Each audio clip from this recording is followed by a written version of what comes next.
Ladies and gentlemen, gentlemen and ladies, all fly nerd and nerdettes, you are now in tune to Special Dope Podcast, the greatest show on earth, the greatest show in the universe. It's WFNG Fly Nerd Radio. Book, book, book. Cannons to the left. Cannons to the right. What's up, y'all? We have a great special episode today with a very dynamic, exciting, all the words, all the confidence that you can exude from a just charismatic. Yeah. You know, and, Yeah. Really, because all right, I'll tell a little backstory. This is a continuation of the FAB Wrestling event that we all attended to.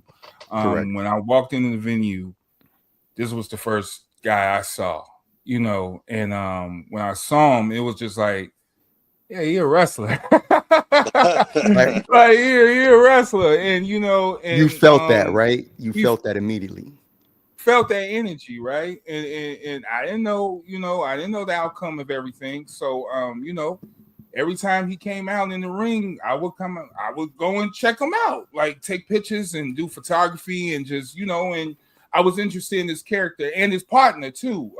His partner, what's his name? Will Emery. Yes, Emery. Yes, Will Emery. So I was watching these two. I'm a heel dude, so I like heels, man. So I was watching these guys, and I was like, you know what? This was carrying the show, and the results. We'll get into the results and everything, but yeah, I was watching Mr. Marco Modello from FAB Wrestling. It's pleasure meeting you, pleasure having you here, pleasure watching you doing your thing in the ring. Dominate. Because you were always, baby. Always. You are a highlight when you're in the ring. The combination of, like, again, the charisma, the whole presentation, the way you engage with the crowd back and forth, and then on the skill side, you're dominating there too. Yeah, you got it all. Absolutely. No, So the guys at FAB Wrestling really bring it out of me the most because there's some incredible talent there. Mm-hmm. So having to step up sort of to their level and then also engage with the audience is something that I've kind of created over the years, because if you're not, interacting with the audience or giving them a memory, they're not going to want to see you at the next show. They're going to be like, well, these people are coming here to watch wrestling matches and to be entertained. Like, we're selling fun. Correct. And if you're not giving that to them, nobody's going to come to the next show. So that's always my goal, is to showcase the athleticism and really engage with the audience as much as I can, because I'm right and they're usually wrong. I love it. So how much of Mark Modello in the ring is the real Mark? Like, how much of that is you? There's a lot. I have a lot of frustrations with America, and I grew up in a very Dutch and Hispanic population, and there really wasn't no slot for me. I sort of leaned more towards, like most of my friends are Hispanic. The ones that those our cultures are very similar, but it's always really hard to sort of peg a hole. I think that kind of burned a hole in me. So there's a lot of, like, little angry Marco in me that's very real, and there's a lot of I don't like a lot. You have to get overly political. It's not even like who's in office or who's not in office. It's not a Democrat Republican thing. It's just like, why in this country is healthcare so expensive? I mean, no matter what side of the spectrum you're on, I shouldn't have to pay thousands of dollars at a hospital for, privatizing health is just, it's silly. And why do I have to go out of my way and buy expensive drinks like this to make sure I'm not drinking poison in my body? Correct. So there's a lot of real frustrations at America that I have. So that's really me. But would the person behind the character force my beliefs on other people? Absolutely not. It's just for me. It's my own standard. It's my own opinions. I'm very big on not forcing what I think is right or wrong onto other people, because that's a very lonely existence if you try to put your will onto other people. So you don't want to be that's preachy. where the line is.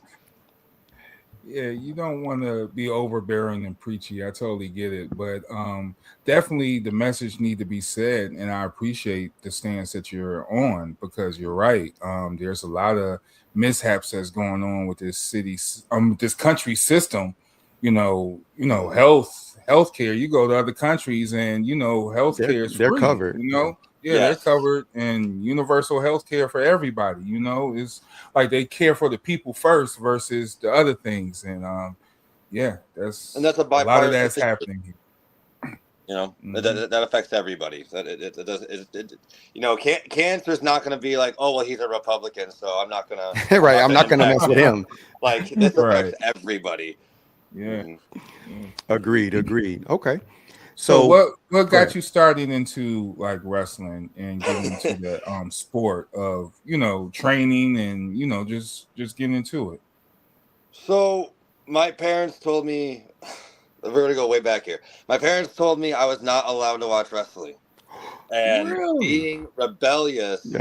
If they were like, "You are not allowed to be a doctor," I'd be like, "Oh shit, I'm gonna become a doctor now." I'm so rebellious without a cause. And so what we would do is we would sneak up to like upstairs to like my parents' bedroom, and we'd like quietly turn on the TV in their room, and like the first thing I saw was Jeff Hardy versus Matt Hardy on a SmackDown show. They were fighting each other, and Jim Ross was like, "Oh well they're brothers, but they're having a match tonight or something." And me and my brother were like, "Whoa, like brothers can fight? We didn't know that was like allowed." Yeah. We wind back even further. There was a show called Roller Jam. Do either of you gentlemen know what Roller Jam was? Yes. It was like it's roller derby, but it was completely a work. It was dramatic. It was crazy. And my parents were like, "Okay, you can watch this. No wrestling." Interesting. I was like, "Okay." And then one day, this is gonna date me, man. This is gonna out me, because I look like I'm 23, and I like that.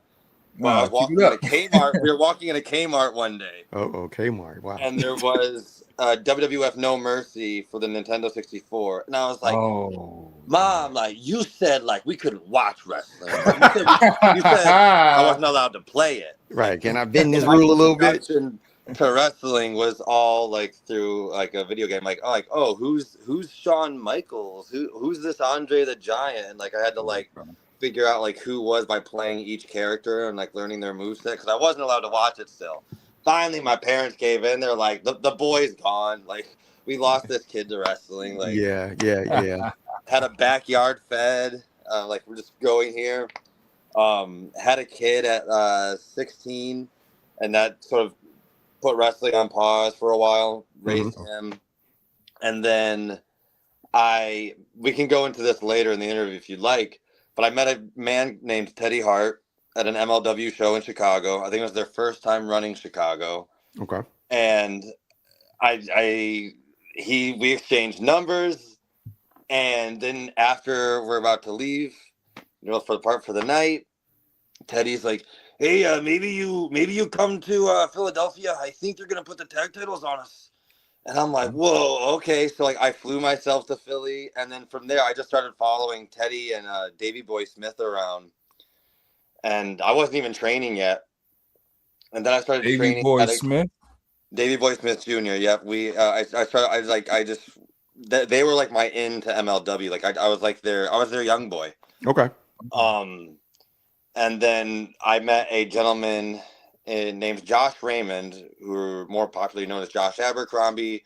Fantastic wrestler. Lives in Kalamazoo, which is about 2 hours from me. Yeah. And I'm 25, 26, 27 maybe, I think, at this point. And he got me on the right path. His training, we would train in a like cold ass barns and a garage, and then it's not to discredit Josh, but it was a very tough, you had to want to be there, because it wasn't like anything spectacular, but Josh really knows his stuff. So that's sort of a very condensed version of how I got into wrestling. It just sort of evolved from not being allowed to watch it to, just sort of moving on to the next thing and the next thing and the next thing. And that's how I, really broke into wrestling, and being surrounded by, again, people like Josh Abercrombie, and being involved with Davey Boy and even Teddy really kind of sort of set my sights like, I got to learn a lot of things very fast because of my connections. Okay. And so between, with the type of wrestler that you present, like I said before, you're a balance between the persona, the personality, and the skill. Like, which did you put more emphasis on early, and where do you land now in terms of value on performance and persona, the presentation, and the actual, just the pure wrestling? I don't want to toot my own horn, but like the interacting and sort of like the interacting with fans and like sort of the character work comes so naturally for me. Mm-hmm. But anything athletic I've ever done is something I've had to work really hard to do, or work hard to learn. And so I'm always trying to figure out, like, okay, like, it's completely in my own head. Like, I'm this athletic. Let's see if I can get a little more athletic. Let's see if I can, like, I'm always trying to see how far I go. I can't do a backflip. I can't do a backflip. No matter how hard you try. No, I'm terrified of landing on my head. Like, I've never been able to do that. I can do a double springboard tornillo, which is, sort of to this Javon Evans, use it as his finish. Like, I can do that. Yeah. I don't know if a lot of people want to see that, though. I hit it once at a show in Detroit, and 3 people hit it clean, right on. No one's hurt. Only 2 people were like, "Whoa!" And then like the other 70 were like, wow. I don't think people want to see Marco do flippy stuff. Yeah. So I do put more athleticism on, more emphasis on athleticism, just because it's harder for me to do. Okay. I'm always trying to do more athletic or more, especially with my kicks. Like, I'm always trying to come up with new kick ideas. I got a few things in the work I'm working on right now that hopefully you guys will get to see at the next one. But yeah, that's where I put my focus on. I put my focus on the athleticism, but it's only because it comes more difficult for me to do. Okay.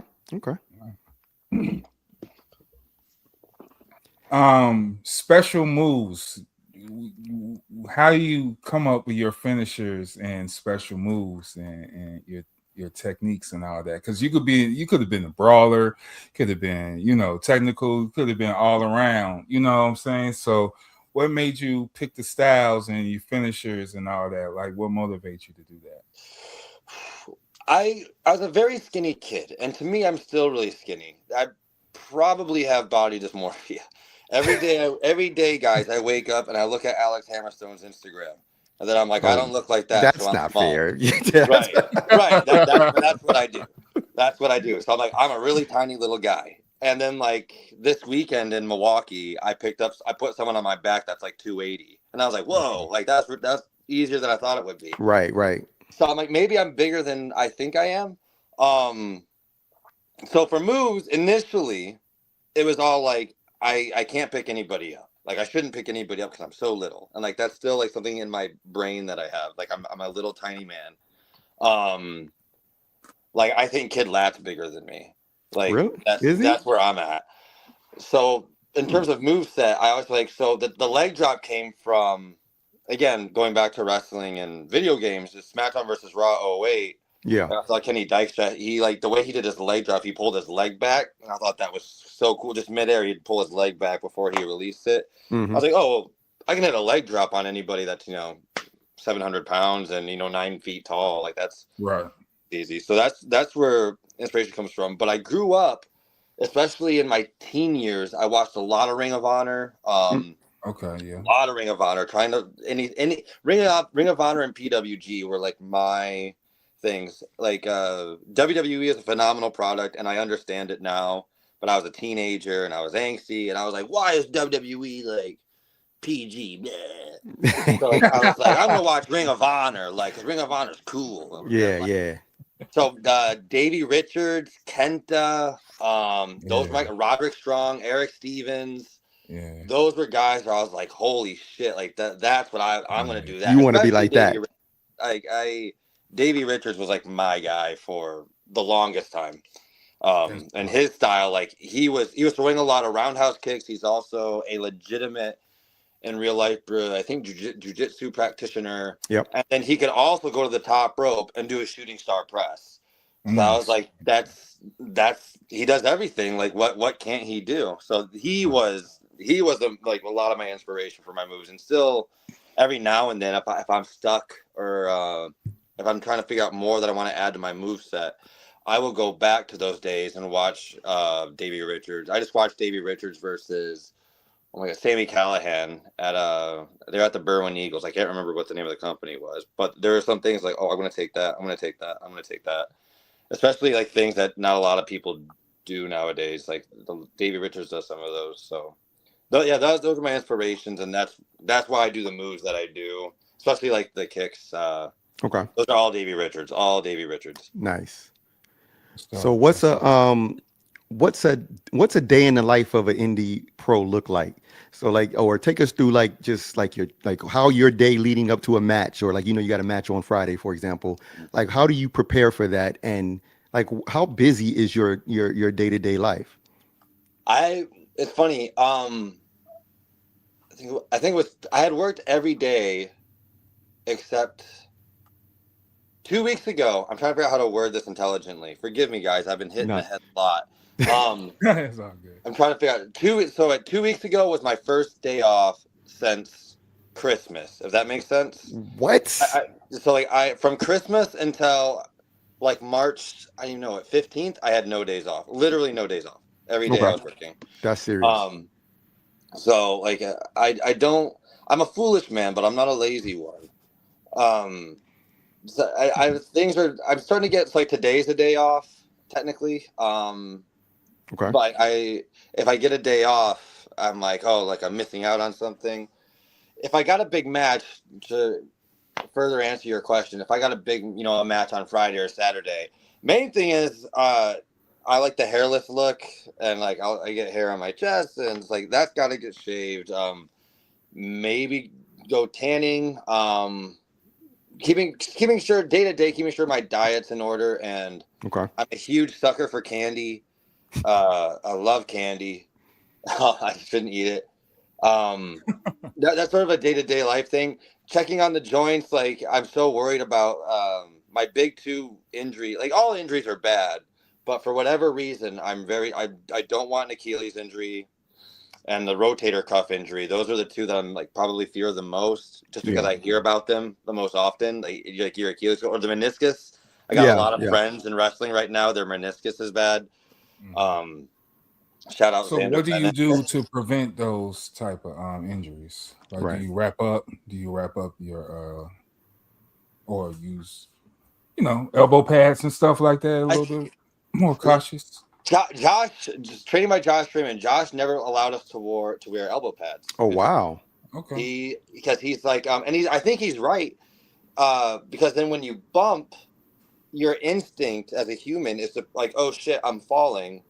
I'm gonna put my elbows down to protect myself. So like when you bump, like you're kind of landing elbows first, and that's a great way to really mess up. You get elbow chips in there. And that John Cena had this. Again, like I think all wrestlers eventually do get elbow chips because like no matter how many times you do it, like there's still a part of your brain that's like, oh, put your elbows. Put the elbows down. Yeah. So but when you're training, like it's the spread out arms landing on your elbows. He wants you taking it proper upper back. So yeah, sorry, I forgot your other question. I went on a tangent. What I do to mitigate those injuries. Right. Yeah. I was talking to Akuro Kwan, Tristan Tai. He's an MLW, and I don't know why we got to this, but he's like, whenever I'm injured, like I still go to the gym and I work out, but instead of doing, say, like, I'm trying to think of an example.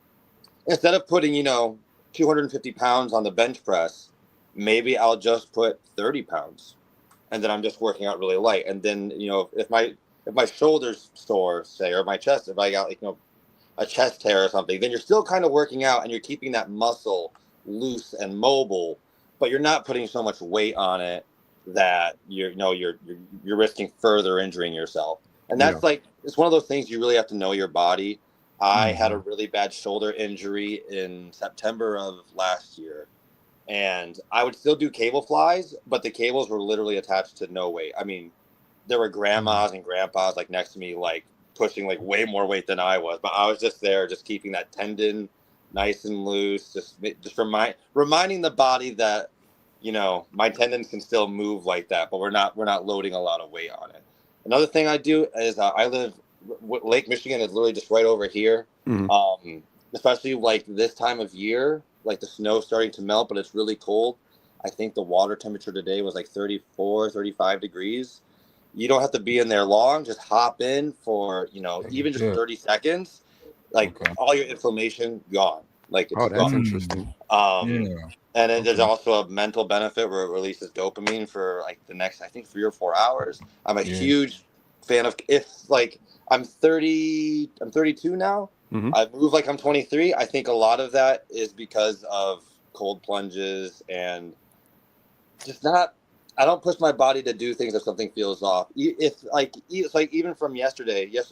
So my Achilles feels tight. Something right behind my calf is kind of tight, and so like when I go in the gym tomorrow, I'll probably do calf raises with like very gentle pressure, no weight, just again loosening that. Okay. And then, you know, if I was in a position where I had to wrestle today, I wouldn't be doing things that I know are going to overly. I wouldn't be jumping around as much, say, because that's then you're not agitated. So those are things that I do to really mitigate injury. Okay. How involved are you in your storytelling? In the storytelling of like the stories that are being told with your character? I mean, how much am I sort of participating in the writing or creating the ideas? Control in general. Yeah. It depends on company to company. Sometimes I don't have a creative vision. It depends on wrestling's so weird. Like sometimes you're not allowed to have a creative input. Other places you are. Okay. But if I'm allowed to have a creative input, I'm very hands-on, and I'm very, not only am I hands-on, I'm very eager to hear what other people or other wrestlers, I want to hear their ideas. Because I want all of us to contribute, because I feel like you can tell when a wrestler is on screen and they're being forced to portray a storyline or a character that they don't want to do. And no matter how good the match is, it comes off disingenuous, or it comes off weird, or the vibe is off. But when everybody in a match or a segment is excited about it, or at least, you know, okay with what they're doing, it shows, and the fans see that. And so if I try to be as flexible as possible, you know, I don't like telling people no, especially promoters. So, but the more like I'm allowed to put my own twist and spin onto things, I think it'll be better for everybody involved. And I would encourage other wrestlers to really get involved in their character and to get involved in storylines and be creative and just pitch stuff. The worst thing a promoter can say is no. Right. But I'll always be flexible, always be open to what the promoter wants, and just put your own little twist and spin on it, and then you will have fun, and we'll draw more fans. Everybody draws more money.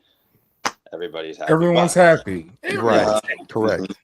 No, I like that because I like the creative control aspect of it. I like the storytelling of wrestling. You know, the wrestling and all that stuff is cool, but it's the story that really, you know, drive me at least. You know what I'm saying? Because I want to get to know the villains. I want to get to know the baby faces and the heels. I want to get to know everyone. And you know, if they flip, you know, babyface turn heel and heel flip the babyface, I'm all into that. You know, I'm all into that emotion. So, that's dope.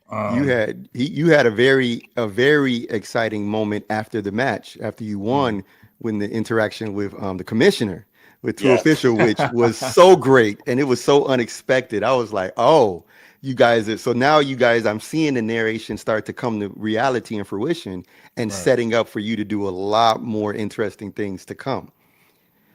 I'd quite like to get my hands on True Official. I think we could put together something special, because he put his hands on me, brother. He pushed me. I know you guys saw that. He pushed me. He did. I mean, if he wants to get physical, we can get more physical, brother. I'm just saying, like, we could do it. I genuinely love to do that. Oh, that's awesome. That is He's so not great. he's not a small guy. Nah, not at all. He looks like he could put some damage on me. You know what I mean? Hey, wrestlers go after the managers and the commissioners and the show runners all the time, man. This is classic. 100%. 100%. Classic storytelling. So I'm down for that. We encourage it. Yeah, I like that. I like that because you're going to instigate it. I will. Put some words out there to people like, hey, Drew Bishop put his hands on Marco Modello. You see that? Yeah, you think Marco's going to stand for that? I don't think he will. Nah, that's perfect. I got memory on my side. Find a clip and roll it back. Absolutely. No, there's some. So when it goes to shooting promos, do you go off the head? Do you write it out, or how do you go to the process when it goes to shooting promos? I have in my phone. I was looking for my phone just now, but I just realized I'm on it. On my phone, I have in my notes. I have something called it's just a file, and it just says one-liners. And so, I just added a one-line, and I don't know how they come to me.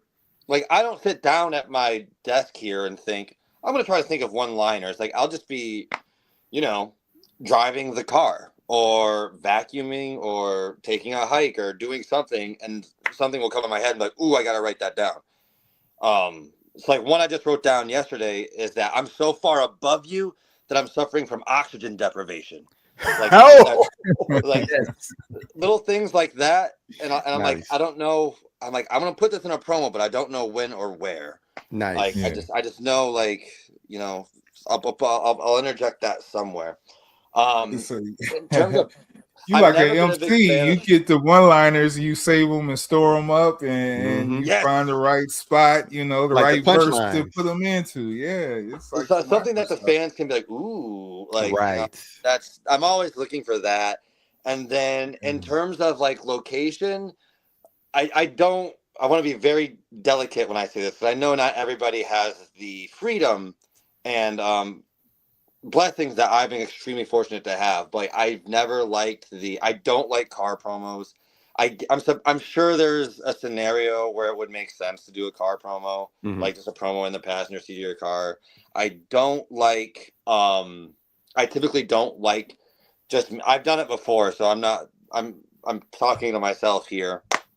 But I also don't like just some green screen or just a generic background. We have so much technology at our fingertips, often for free or for very little money. I'm $10 or so, that you can take your promo and you can add things to it. You can add music and little transitions, because all of our attention spans are getting shorter.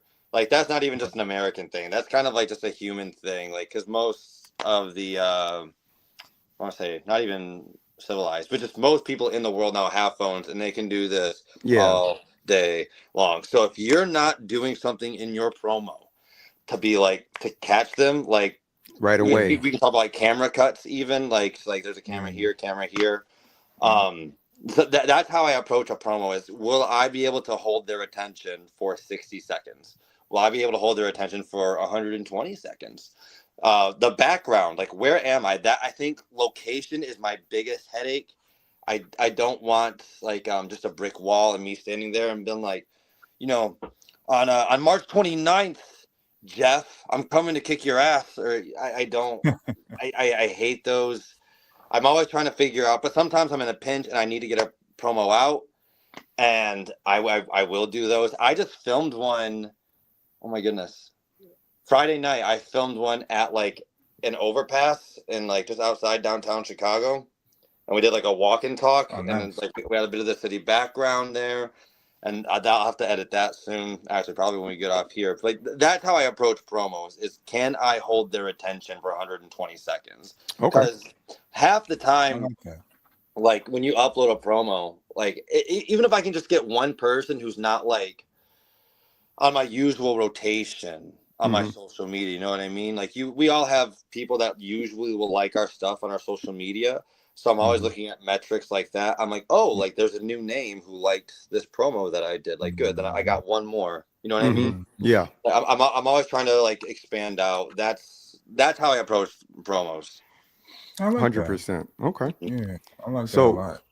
what's Marco Modello's plan? Like what's your goal? Like, what are you trying to accomplish? Like with the industry? Are you trying to go major? Are you comfortable in the Midwest? You got a lot of belts already, my man. I do. We got three. I don't know if we can see all three, but we've got three back here. I'm trying to collect more here. You're trying to collect them all. Airports have it. If I ever got to travel, which is becoming more of a thing, airports are not happy with me. I forgot where I was. I was in Tampa for something, and like I had to get a new bag. I actually got the bag here because usually I carry a suitcase with me, but the suitcase sometimes can be a little too.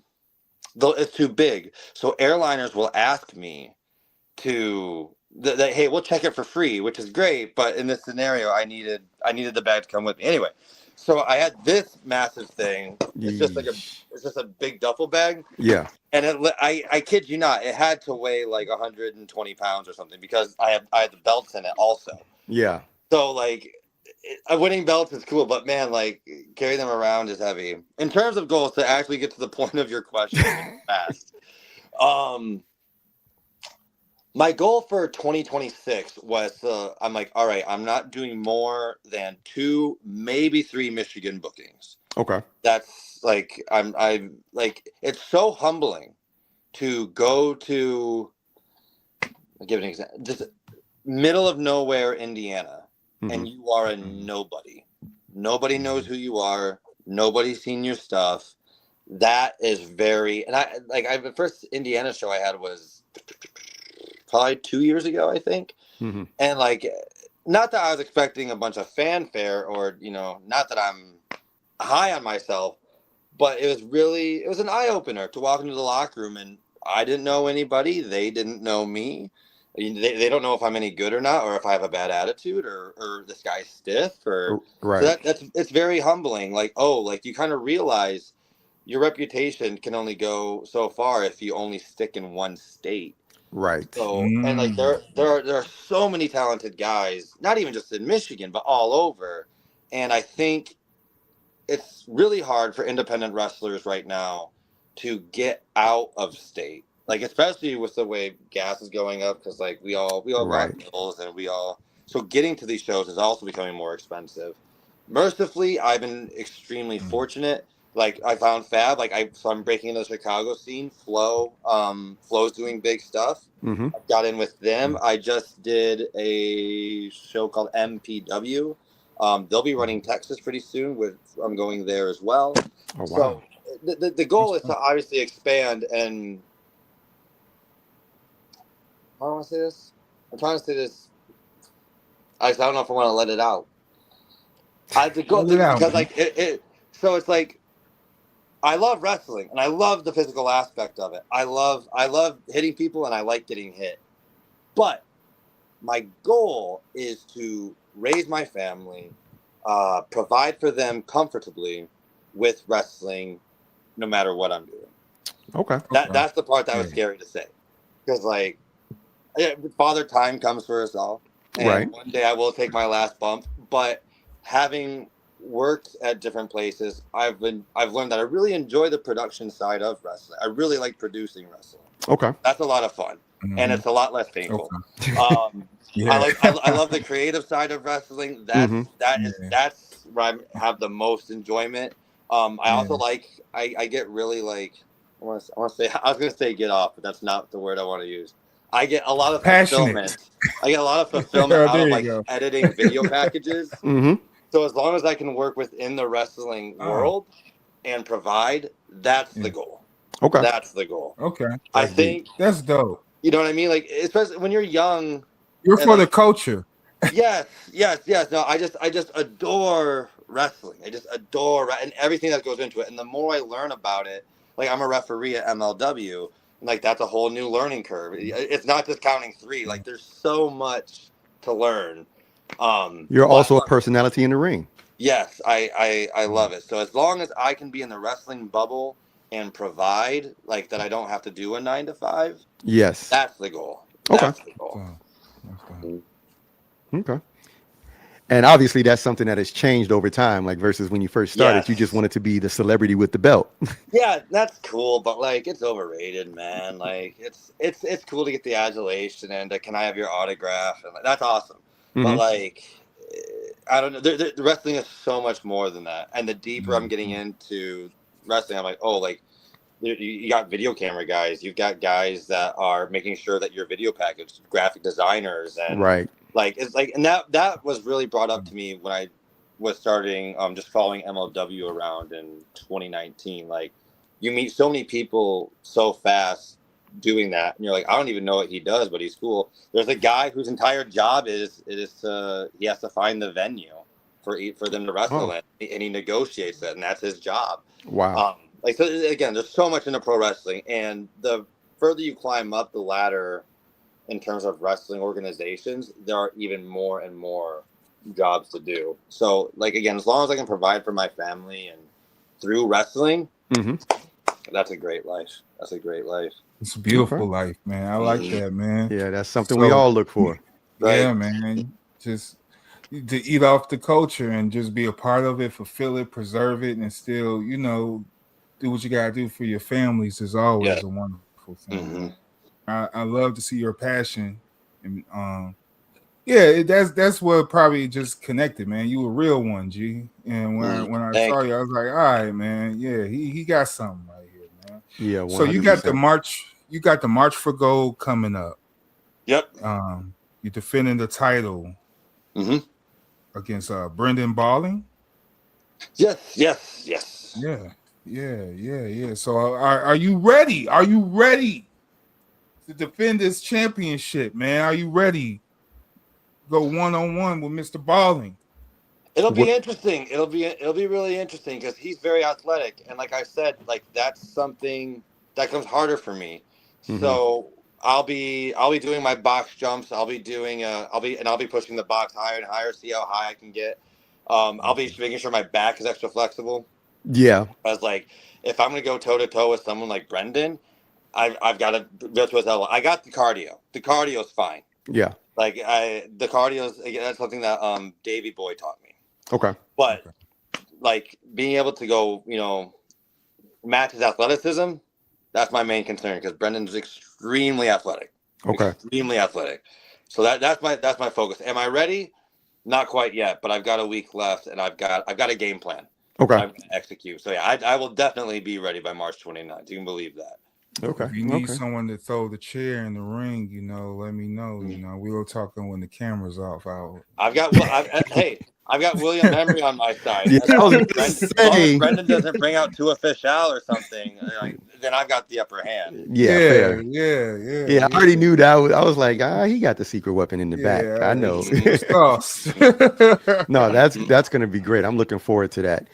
And if there was one thing you would want to be marked as what people remember you for legacy wise, like what would that be? The way I carry myself outside the ring. That was it's so extremely important, and it is exhausting because like you're kind of putting your best foot forward always, but in doing that you kind of change yourself for the better. So like making sure I don't come on this podcast and like say something really like awful, like just being a good person. That's like, and kids can come watch this podcast and they won't see me curse gratuitously or right like, oh, Marco said this, like Marco doesn't really like America that much, but Marco's a good person. Like I've never ever wanted to. I just like Marco. I want to carry myself and uphold the wrestling business to sort of a new standard. Okay. Like, I'm not saying that wrestling's in a crisis right now and independent wrestlers are bad or hurting the business or something. Like that's why I wear the suit. That's my way of an attempt. Whether I'm champion or first match on the card or a jobber or whatever, I always show up to a show in a suit no matter what. It's again, I don't expect this from other people. It's for me. For me personally, that's how I choose to show respect to the business. Okay. It's something like something as simple as opening doors for people and being kind and courteous, and because wrestling has such a dark cloud over it sometimes. That I think we're starting to get out of it culturally as I would wrestlers. agree. But that we're like, circus acts, or that we're idiots, or that might be true. But like that we're increasing, like Xavier Woods. Xavier Woods has, I think, 2 PhDs, maybe. Yeah. Like that's someone who's representing professional wrestling well. Right. Okay. I will never have 2 PhDs, but I can do my part in making sure that I'm not, going out and robbing a store or ending up front page news for doing something awful. Right. Like, the integrity of it. Yeah, even when, like, a little 2-year-old American boy is reaching out his hand on my way to the ring, I do try to give a discreet slap, because I can't just make kids cry just to heal up on, like, to traumatize a 2-year-old wouldn't give me any joy. Right. Like Right. and other promoters have gotten mad at me for that. Like I can't. I remember being like a little kid and wanting, a wrestler to touch my hand. Yeah. And like they're two. Like, they can't even comprehend like everything. They just know like this asshole was like really mean to him, and now he's like really sad. Yeah. So, like, that will never be me. I'll always try to at least interact with them to give them something. Just representing pro wrestling well, and that's something that Davey Boy really instilled in me. Okay. Is probably as important to me as what goes on inside the ring as is outside. Making sure that I am not a black mark on the world of professional wrestling. That's really what my legacy to be. Not about championships or titles, or that, I worked hard in the ring, and outside the ring, I was somebody that other people could look up to or approach. Being approachable. Oh my God. I never want anyone to think they can't approach me. Ever. That's like my worst fear. I know how, even today, like, it's hard for me to approach some of these bigger stars that I'm working with, and they probably might not even mean to. Yeah. But like, I work with Paul London. Paul London's the most approachable guy ever, and Paul London's done everything. Yeah. Like, Paul London, he's cool as shit. But Paul London is extremely approachable, and Davey Boy is also kind of like that. Davey Boy Smith, despite his family's legacy and everything he's done, he is extremely approachable, and you can talk to him. Okay. And that's who I want to be. Wow. Good, man. Mm-hmm. Yeah, that's important in this era. I mean, there was the history. There was a particular period of time where, a lot of the wrestlers were getting arrested for crazy stuff, and the abuses and the drug abuse and all of that. Mm-hmm. And that became a thing where people actually thought that was just every wrestler. Yes. Degenerates. Mm-hmm. Yeah, we're long from that though. So I mean, like, people like you and just the current indie scene alone is really changing the landscape of the way wrestling is presented, which is actually, it's interesting. It's coming from the bottom up, forcing the larger brands to have to accommodate that and really present differently as well, because people are looking for more authenticity in the person. Yes. No, I completely agree. I know a lot of wrestlers after shows, like, it's not even about, like, let's go get drunk, or like, I can only speak for myself, but just from what I've seen, I haven't seen crack in a locker room. I've never seen a hard drug in a locker room anywhere that I've worked. That's great. I even rarely see alcohol nowadays in the locker room. Like, that's very rare that I see, like, a bottle of whiskey. Even after the show's done, it's very, maybe 1 or 2 guys, and that's not to say that those guys are bad or doing anything wrong either. But, like, maybe only 1 or 2 guys in the whole locker room are in the bar nowadays. Like, it's becoming a dying thing. A lot of the boys want to hang out and have a good time, but it's a more wholesome experience on the large part. Everybody, you might go smoke, like, you're gonna do your smoke thing, some weed or something. Like, no one's ever. Very rarely has someone ended up on the front page moves like, oh, like, Marco smoked way too much weed, like, now he killed somebody. Right. Like, Exactly. No one's ever done that. Yeah, exactly. Nah, I ain't know that. And it makes sense because, at the end of the day, entertainment aside, it's still your athletes, your professional athletes. And so the physical side of this is like, it's always been amazing to me. Like, how do you like to maintain, you're getting beat up like every night, but then you got to get up and work out, which is a different type of, physical effect, and then you got to go back to the ring again and get beat up some more. It's like you guys are like probably the toughest people on the planet. Yeah. Having I can, depending on the intensity, Brendan Balling will be an interesting one because I'm sure that's going to be quite painful, but I'm looking forward to it. So like I wrestled Friday and I wrestled Saturday. Today is the day off, and I probably won't be in the gym today. I'll be in the gym Monday.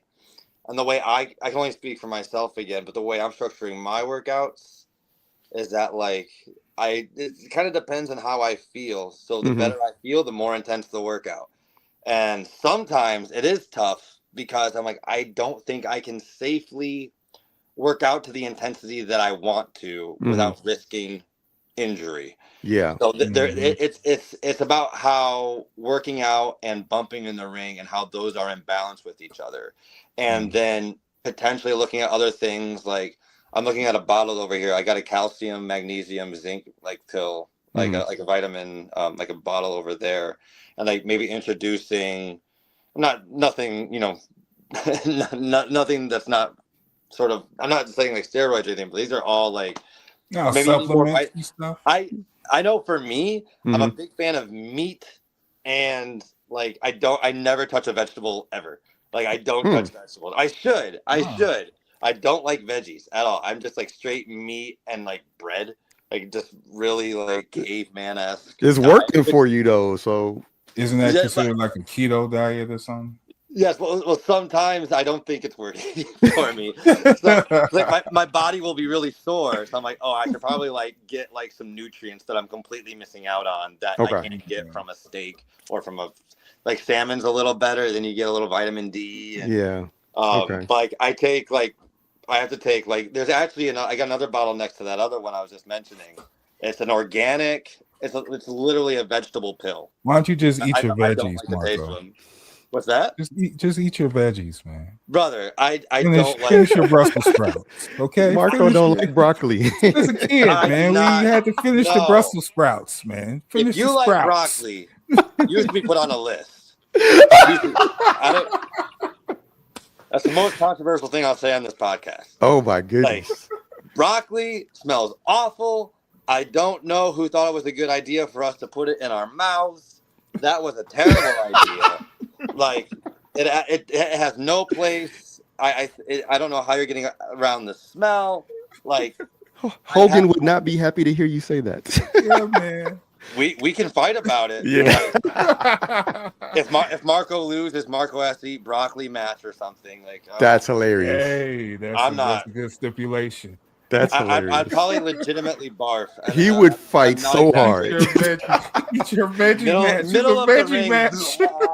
That's hilarious. I can't stand the smell. Okay. That's awesome. So that's the match for him into official. If you lose, you got to eat your vegetables. If you win, he's got to stay out of your matches.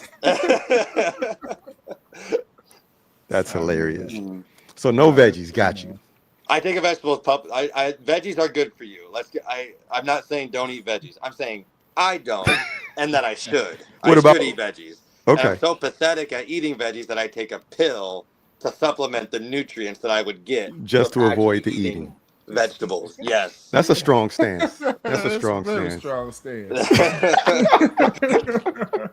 Fair enough. Screw broccoli. Screw it. Yeah, screw broccoli. No green. So, any closing remarks? Anything that you want to say that you need to get off your chest? You know, anybody you want to slam with some words right quick? Any promo? Throw it out there. I want to give a shout. I never actually got to do this publicly, so I'd like to take the time here. Like, I just want to thank so many people because it's never lost on me how far I've gotten in professional wrestling, and it's because of certain people. So obviously I'm very religious. God is like everything to me. God could take wrestling away from me tomorrow. Like he break my neck or something, trip and fall down a well, like anything. Like God could take that away, no problem. So first and foremost him, and then Davey Boy Smith for just making sure, like kind of intentionally or unintentionally, like putting me on sort of a decent path, introducing workout methods to me. Okay. That he did, and I got to copy him from, early in my career. Josh Raymond, obviously. If I'm a good wrestler at all, it's because of Josh Raymond or Okay. Josh Abercrombie. Josh Hess, who used to work at MLW, he interjected me into so many storylines because of people like Josh Hess and Alex Greenfield. Alex Greenfield was a writer for SmackDown. Okay. But those two, and they put me in so many places in MLW for a chance to be in the ring with Fatu, Hammerstone, Ricky the Dragon Steamboat, like so early on, and that's all because of them. Like I was so low on the totem pole, and still kind of am. Like they were fighting for me to do cool stuff like that, so I'm extremely grateful for that. Frank Gastineau, who's senior referee at TNA. He's holding my hands backstage, walking me through wrestling politics and sort of which pitfalls to avoid. There's another guy named he's known as Dax, but he's a promoter in Tampa. And he's just another one that's kind of like a wrestling father figure, making sure I don't, shoot myself in the foot. And then just other inspirations, people that I watch, like Bruno Sammartino, like shout out to him. Like I wish I would have gotten just to say hi to him. Yeah. Like young Marco watched him, was like, oh, like he's like the greatest, longest reigning WWE champion ever. And then so many Italian influences. I could just rattle them off. Like Big Vito, Nunzio, a lot of Holy Ray, like he's Italian. There's so much of that Marco character that is very proud of his Italian heritage. Yeah, he got bloodline too. Yes, and I just found out this John Cena is Italian. He's Italian-Irish, but still Italian. Cena in Italian means dinner. Isn't it John Cena? Like we would say Giovanni Cena. Like that's how we would that's the Italian version of him. But yeah, there's so many Italian influences and other guys I'm sure I'm forgetting to mention. That I was like, they did it, I can do it. Especially Nunzio, man, because me and Nunzio were like the same size. And a lot of people don't know about Nunzio's the Japanese days. Like Nunzio can fight, really fight. Okay. Like if you look up Nunzio's Japan stuff, you'll see he can really go. But yeah, that's, I just want to take that time to get those personal thank yous out, and I hope that they see this, because it's never lost on me that I've only gotten so far because of other people's selfless willingness to help me. So yeah, I got no one I want to burn. I don't really. There's no one I'm really mad at right now. Okay. Maybe I'll be mad at Brendan after the 29th. Maybe we'll do this again, and I'm like, hey, can I come on your podcast and talk about that? But right. And you're always welcome if you want to 100%. come and vent some steam for matches and whatever you want to talk about. You're always welcome, man. 100%. I'll remember that. This is always a pleasure, man. One last question I just thought of. When you're talking about the creative part of wrestling, the writers, the camera people, how would someone get involved into that type of, venture? People can't wrestle all the time, but if they do want to be a creative, they do want to write, they do want to do certain things. I mean, just through the league in general, from indie to pros, how would someone try to get involved? I think a lot of the people that I know that are writers went to school for it. On the video and camera side, I know that they will just show up to shows with camera completely on their own dime. It's one thing that wrestling, and I'm sure there's other entertainment aspects that are like this, but it's one of those things you just got to pay a lot up front to get forward. So there's this guy named Daniel Roman out of New York City, and he was just showing. I think he just showed up to an MLW show we were doing in New York City just to take pictures, and he did it for free. And he did that for so long that other wrestling promoters started asking, hey, who took this picture? Oh, Daniel Roman did. That's word of mouth. And now he's getting paid to do it, and he's getting paid. I think he works for. I think he's working for other places too, where he's making real money. But it's an upfront investment, especially on the video and camera side. Yeah. If you want to take pictures or record, that's it. Going to an indie show and just, I mean anything with even just a mild camera production like NWA Or like House of Glories now too. They got like a whole operation. They're traveling as well. Or Juggalo Championship Wrestling. And just being like, hey, I'm here to learn. What can I do? What can I help with? And there's no nice way to say it, because I did it for so long in MLW. Like, you learn to eat shit. Like, you're gonna be. I was the guy for the longest time going like, yeah, I'll go to the Quick Trip and get I'll get you guys coffee. And right. Expecting, like, you shouldn't take shit from anybody. Like, if anybody's outwardly rude to you, obviously stand up for yourself. I'm not saying that. But go in with realistic expectations and continue showing up. That will show that you're serious. And like, okay, we should probably like teach this kid some things. Yeah. I cannot vouch that this is sound advice, because I mean, I don't know if I want to disclose this. Like, I put myself in a big financially negative situation following MLW around for years. And that's not to put them in a bad light or anything. It's just everyone gets into this different ways. And I was very fortunate enough that after spending thousands of my own money to get there, money I didn't even have, like taking out credit cards and like not paying them back for whatever, how long time, like, but eventually I made it. And then MLW did start paying my travel. And they did pay the hotel, and they did, they took really good care of me. That's how I did it. I don't know how anyone else does it except through like word of mouth. So they're like, oh, like, hey, like, I got these really cool guys like on this podcast that I did. They did this thing, and those are other ways that doors open for you, which is also why I wanted to take the opportunity to thank so many people on your guys' time, because that's how if whatever success I have, it's because of other people putting my name out there or opening doors for me. But yeah, that's how you sort of get involved in it, is just showing up. I'm here to learn. Be nice, be respectful, which you two seem not to have any problem with that. And and being open to either no pay or very little pay. Right. And keeping a realistic expectation. You know what I mean? Yeah, it reminds me of filmmaking, on the filmmaking sets. You just go there. If you're not the director or have no, real big position, a job in the situation, then you're going to do the grunt work. You're going to carry the cables and do all the grunt stuff that everyone else isn't doing, but you're still part of the production. And once you start showing up, then you rank up. It's just the same way. So now and that's how I looked at it when I was, because that going to the FAB Wrestling event was my first wrestling event ever. Really? So, So I was peeping the background. I'm a photographer too, so I'm always like looking at the background and seeing how everything worked and how the setup is worked. And it was really good, smooth production, and I had fun. I enjoyed it, and I looked at it like a movie set. It's like, it's moving pieces that keep the thing rotating. It's a production. It's a production piece. Yeah. No, FAB has a lot of really good production. So I think if you guys are there and if you're involved with them, you're in a very good spot.